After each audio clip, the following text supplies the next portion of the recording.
사람이 늙었다는 걸 처음 실감한 건 병원에서가 아니었다. 집 안에서 혼자 밥을 먹다 숟가락을 떨어뜨렸을 때였다. 허리를 굽혀 주우려는데 그 짧은 동작 하나가 숨이 찼다. 그 순간 문득 이런 생각이 들었다. 아, 이제 진짜 혼자 살기엔 버거운 나이가 됐구나. 그날 저녁 아들에게서 전화가 왔다. 어머니 요즘 괜찮으세요? 괜찮다고 말하려다 잠시 망설였다. 그 망설임을 아들은 놓치지 않았다. 혼자 계시는 거 이제 좀 위험하지 않아요? 며느리는 그 주말에 같이 왔다. 과일을 들고 미리 연습한 듯한 얼굴로 웃었다. 어머니 저희가 모실게요. 그 말은 조심스러웠고 그래서 더 믿음직했다. 요즘 요양원은 너무 많고 사고도 많잖아요. 차라리 가족이 같이 사는 게 낫죠. 나는 그날 밤 잠을 거의 못 잤다. 고마운 마음과 미안한 마음이 번갈아 올라왔다. 평생 자식 키운 보람이 이런 건가 싶다가도 짐이 되는 건 아닐까 걱정이 됐다. 이사하는 날 며느리는 집 안을 한번 후어보더니 말했다. 어머니 물건은 최대한 그대로 둘게요. 불편하신 건 하나도 없게 할게요. 아들은 웃으며 내 가방을 받아들었다. 이제 엄마 혼자 안 계셔도 돼. 그 말에 괜히 눈물이 났다. 나는 그 눈물을 안도라고 생각했다. 그게 첫 번째 착각이었다. 며칠 뒤 며느리가 조심스럽게 통장을 얘기했다. 어머니 병원비나 생활비 정리하려면 통장은 저희가 관리하는 게 편할 것 같아요. 그 말도 틀린 건 아니었다. 나는 이미 자동이체 하나도 헷갈리는 사람이 되어 있었다. 통장을 건네주던 날 며느리는 꼭 두 손으로 받았다. 어머니 걱정 마세요. 어머니 돈이에요. 저희가 대신 관리만 하는 거예요. 그 다음엔 보험이었다. 이건 조건이 안 좋아요. 이건 해약하고 다른 걸로 바꾸는 게 낫고요. 나는 설명을 반도 이해하지 못했지만 다 나를 위한 거겠지라고 생각했다. 집 얘기가 나왔을 땐 잠시 망설였다. 그러자 아들이 말했다. 엄마 나중에 상속 문제로 싸우는 집들 많잖아. 미리 정리해 두는 게 서로 좋아. 그 말에 반박할 힘이 없었다. 서로라는 말이 나를 안심시켰다. 도장을 찍고 나오는 길 며느리는 내 팔을 잡고 말했다. 어머니 이제 진짜 저희가 책임질게요. 그날 이후 나는 이 집의 주인이 아니라 돌봄 대상이 되었다. 밥 먹는 시간, 약 먹는 시간, 외출 시간 모든 것이 누군가의 허락을 필요로 했다. 그래도 나는 참았다. 모신다고 했으니까 그 말 하나로 충분하다고 생각했다. 그게 두 번째 착각이었다. 며느리가 메모를 하기 시작한 건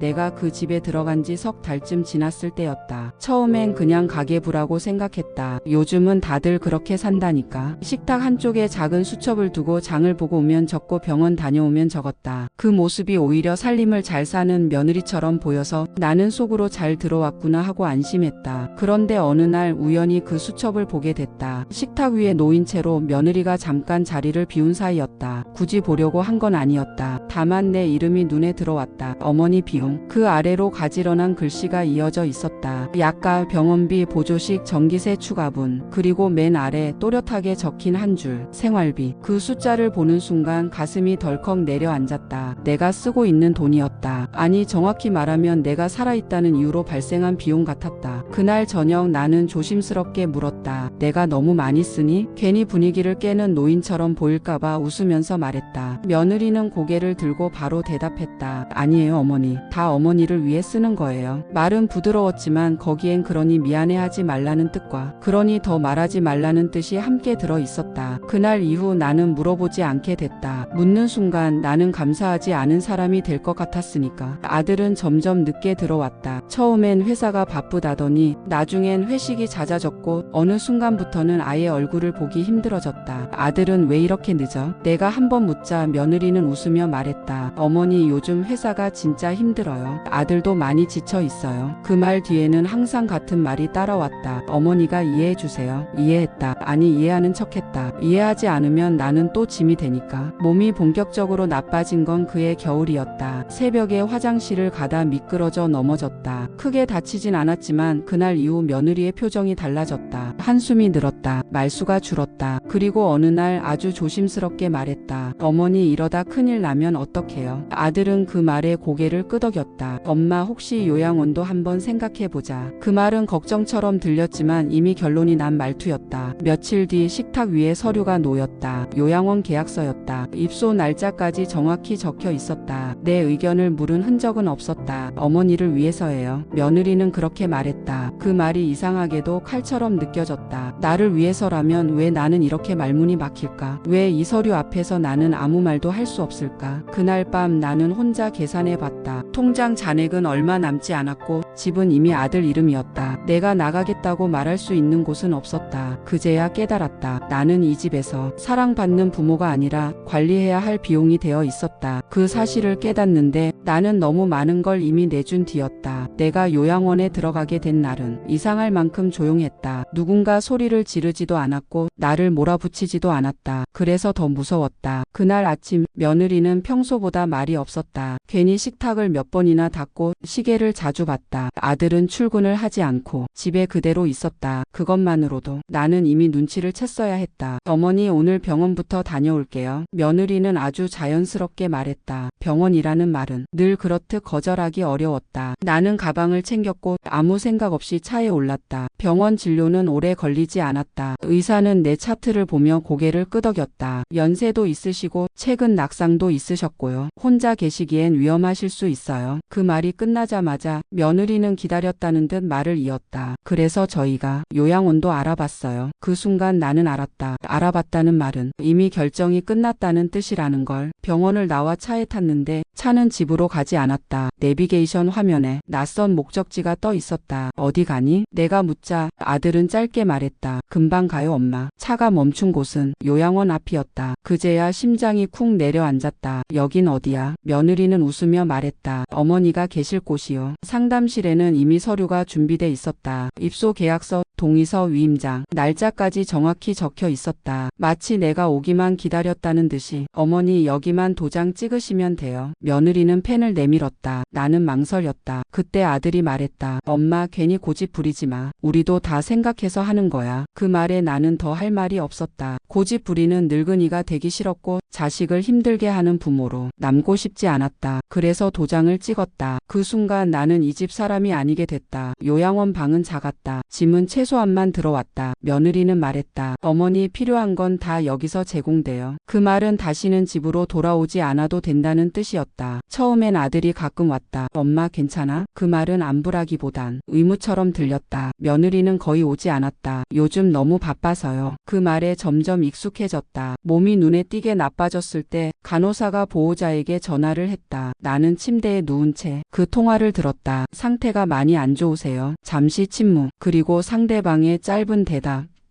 지금은 좀 곤란한데요. 그게 마지막이었다. 다시 전화는 오지 않았다. 그날 밤 나는 이상하게도 차분했다. 섭섭하지도 않았고 화도 나지 않았다. 아 여기까지구나. 그 생각뿐이었다. 나는 아무 말 없이 혼자 죽었다. 그리고 장례식 날이 왔다. 놀랍게도 아들과 며느리는 왔다. 검은 옷을 입고 슬픈 표정을 적당히 준비한 얼굴이었다. 울지는 않았다. 대신 주변을 살폈다. 누가 왔어? 회사 쪽 사람도 왔나? 저 사람은 원래 좀 많이 내잖아. 며느리는 방명록 근처를 떠나지 않았고 아들은 조의금 봉투를 정리했다. 하나씩 들어 무게를 재듯 쥐어보고 다시 내려놓았다. 누군가 영정 사진 앞에서 말했다. 그래도 자식들이 끝까지 책임졌네. 아들은 고개를 끄덕였다. 할 도리는 다 했죠. 장례식이 끝나자 그들은 계산을 시작했다. 요양원비 생각하면 이 정도는 받아야지. 우리가 뿌렸던 조의금도 다 합치면 꽤 되잖아. 며느리는 말했다. 이건 회수한 거지. 그 말은 너무 자연스러웠다. 거기엔 사람 대신 숫자만 있었다. 그들은 관보다 먼저 자리를 떴다. 불효는 장례식에 온다. 울기 위해서가 아니라 회수하기 위해서. 이게 당신이 만든 불효 자식이다.